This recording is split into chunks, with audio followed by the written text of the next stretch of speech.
Welcome to this deep dive. We're tackling a really fascinating but also quite serious report today. It's titled The American Dog's Docket. Hmm. And it basically presents this comprehensive legal and factual analysis of alleged constitutional violations, both by government agencies and, interestingly, private entities too. Right. So our mission today is really to unpack its key insights for you. We want to pull up the most important bits about these systemic issues, across multiple amendments. Yeah, and specifically how things like advanced data analytics, surveillance tech, especially from Palantir, how those are kind of central to these alleged infringements. Exactly. Think of this as your shortcut, your way into understanding a pretty complex legal landscape. What's striking, I think, is how methodically the report lays out all these different events. It reads almost like a court document in places, very stoic, but it raises some incredibly sharp questions about how our foundational laws are actually being applied today. Let's get right into it. Okay, let's unpack this with the First Amendment. Freedom of speech, press, assembly. Right. The report alleges direct suppression of journalists.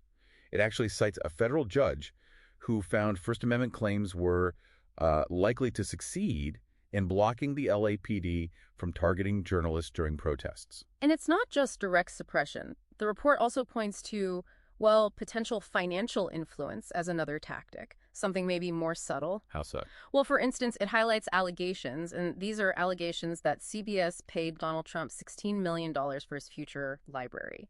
This was apparently during Paramount's merger approval process. Okay. And the report frames this as a de facto press bribery scheme. It definitely raises a question about whether those kinds of financial ties could compromise, journalistic integrity, even subtly. Right. And then there's this part that gets particularly, jarring, I think. Yeah. The whole chilling effect of government surveillance. The idea that monitoring intellectual privacy, just knowing you might be watched, can lead people to self-censor, to hold back on expressing things that are constitutionally protected. Exactly. It's about what's not being said, potentially.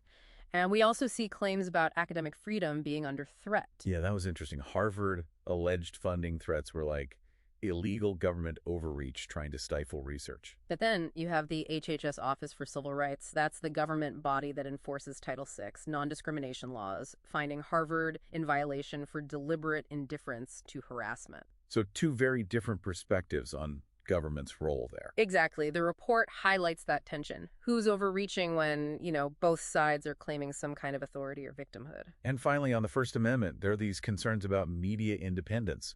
An executive order trying to defund NPR and PBS, citing biased media. Right, and coupled with pending congressional cuts, about, $1.1 billion, big numbers. Okay, let's shift gears. Moving to the Fourth Amendment. Protection against unreasonable searches and seizures. The report highlights this concept of the 100-mile border zone, right, which is huge, apparently encompasses 2/3 of the U.S. population. Yeah, it's vast. And within that zone, CBP, Customs and Border Protection, allegedly claims these extraordinary powers that diminish typical Fourth Amendment protections for millions of people. And this connects directly to Palantir, right? And it does. Their Immigration OS system, it's a $30 million ICE contract, allegedly enables what the report calls deportation by algorithm. Okay, what does that mean exactly? It means using surveillance, like biometric data, social media data, to potentially flag people. It could lead to guilt by association arrests and apparently impact even U.S. citizens. Wow. The real insight, I think, is how these systems potentially automate legal processes, maybe rewriting due process almost by design, without that traditional human oversight. And their other platform, Foundry. Right. That reportedly aggregates sensitive private data, stuff from the IRS, the SSA, the Social Security Administration, creating this. Well, some lawmakers warn it could be a surveillance nightmare. A mega database of personal info. Although Palantir denies building a master database, it's worth noting. But the potential is there, according to the report. Okay, so that's surveillance. Yeah. But the report goes further into physical liberty due process. Yes, connecting the dots. It brings up allegations under the 13th Amendment, forced labor. Detainees in immigration facilities reportedly paid as little as $1 a day for so-called voluntary work programs. Voluntary sounds questionable there. Well, the report suggests it's compelled by economic duress. Plus, High fees for things like asylum applications may be $1,000. Lawsuits like Menakol v.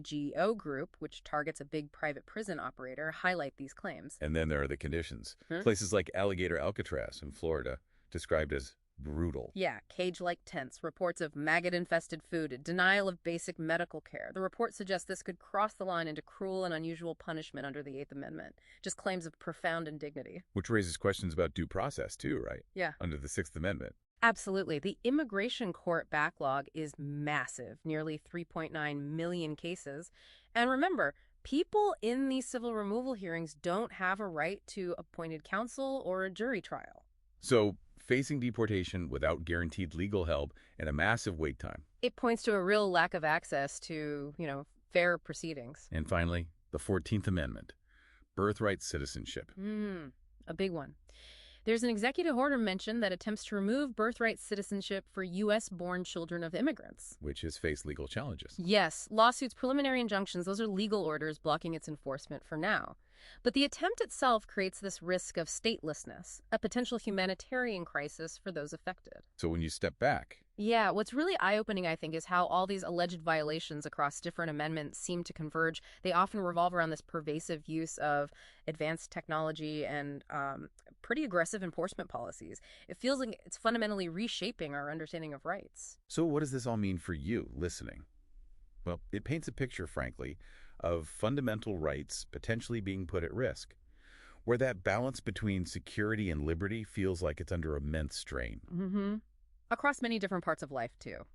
Digital privacy, physical detention. It really raises a critical question, doesn't it? I think so.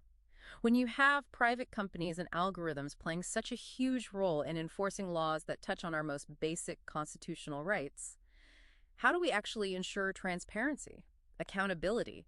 How do we make sure individual liberties are preserved in practice, not just on paper? That is definitely something for you to mull over. We hope this deep dive has given you a clearer understanding of these really critical issues. And maybe sparked your own curiosity to explore further.